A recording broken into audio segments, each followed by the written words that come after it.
Hey tout le monde, Alicia Hey up in here. You know what time it is. It's time to gossip, Alicia Hey up in here. Vous savez quand je dis you know what time it is, c'est que c'est sérieux, on est obligé de parler de Tristan Thompson là parce que c'est trop. En attendant, comme d'habitude, abonnez-vous, mettez la cloche parce que j'arrive sur vous à n'importe quel moment. Bien sûr, abonnez-vous à ma chaîne en commun avec Balou No Days Off, le lien est en barre d'infos, on a déjà 2 vidéos de sortie et il y a d'autres contenus qui arrivent très vite. Et à ma chaîne personnelle, je vous ai fait une petite vidéo là pour rentrer dans 2022 et vous expliquer un petit peu tout ce que je fais moi pour bien préparer l'année. Je vous parle de plein de choses, de vision board, de journal, etc. Donc n'hésitez pas vraiment à aller checker, ça ferait très plaisir. Bref, en attendant, c'est parti pour la vidéo. On va faire les fesses un petit peu, on va cuire les fesses de Tristan là et peut-être un peu de Chloé aussi. C'est parti pour la vidéo.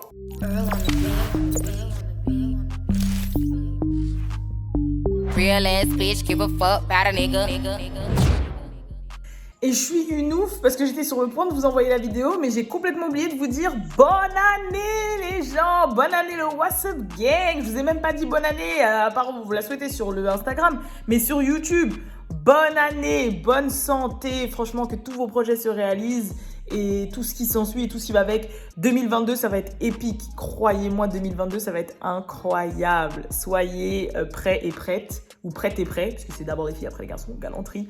Mais bref, en tout cas, je vous fais à tous de gros bisous. Merci pour le soutien. C'est parti pour une nouvelle année. On va fêter les 2 ans du média en plus en février. Donc voilà. Je suis trop hype pour 2022. Voilà, 2021, c'était l'année un petit peu de la transformation, de l'évolution, du vécu de certaines expériences. On sort encore plus grandi et ça va être ouf. Soyez prêts.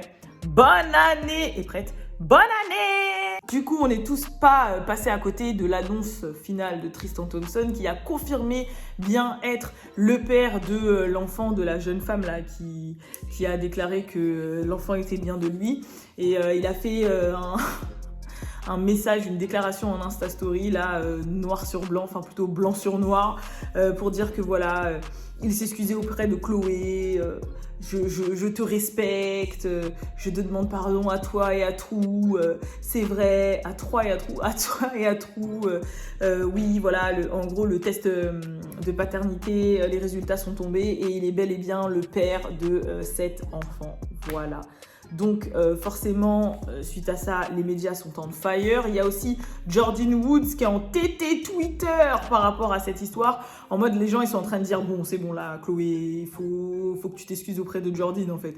Genre là, au bout d'un moment, ça va là. Genre, t'es là, tu l'as crucifié sur place, tu lui as dit, ouais, c'est à cause de toi que ma famille, elle a explosé, enfin, elle a éclaté. Etc. Tu l'as descendu en flèche et sauf que là, je pense que Tristan nous a tous montré par A plus B que le problème c'était lui et que Jordyn méritait peut-être un pardon un peu plus poussé, voire des explications ou autres. Après, à la place de Jordyn, moi, je vis ma best life, je suis avec mon chéri, j'ai grave glow up, j'ai grave upgrade dans ma vie.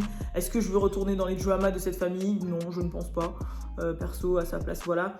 Mais c'est vrai que Jordyn, elle est quand même assez forte. Comme on dit, le silence est le plus grand des mépris et l'ignorance aussi.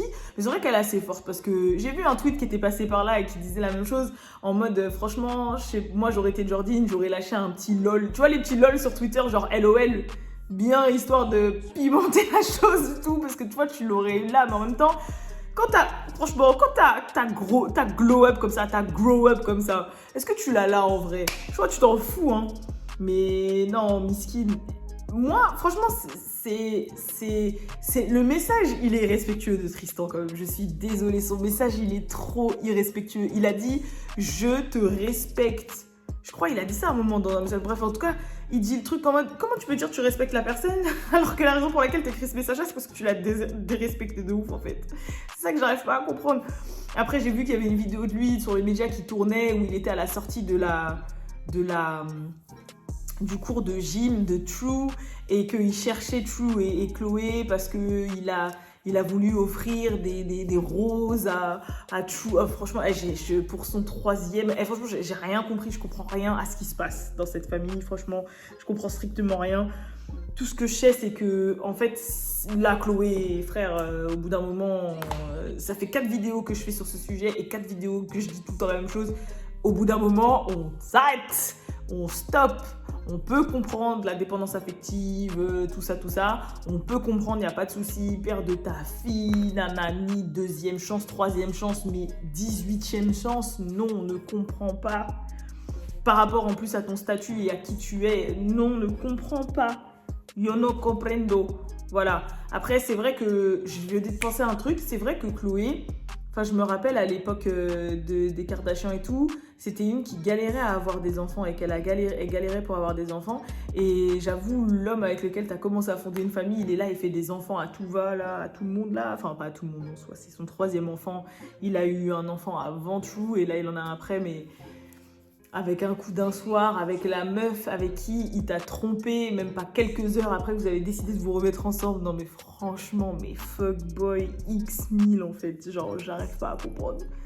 Je n'arrive pas à comprendre. Et lui, on dirait, soit il a un grain dans la tête, soit il a vraiment pas la notion, parce qu'il doit être multimillionnaire par rapport au basket et tout, soit il a vraiment pas il vit pas sur la même planète que les gens normaux en fait, je crois. Parce que c'est bizarre, en fait, on a vraiment l'impression qu'il n'est pas touché, qu'il voit pas forcément la gravité de ce qu'il fait, que ouais, je l'ai trompé, je me suis fait cramer, excuse-moi, I love you, voilà, t'inquiète, mais si, Chou et toi, vous êtes les plus importantes pour moi. Mais en fait, c'est quoi la différence entre Khloé Kardashian, Chou et la meuf et son enfant et son ex et son enfant en fait? C'est trois fois le même statut, hein, plus ou moins. C'est juste que Khloé, comme c'est quelqu'un, forcément leur relation elle a été plus médiatisée, mais en soi, genre, il n'y a rien qui change, tu vois.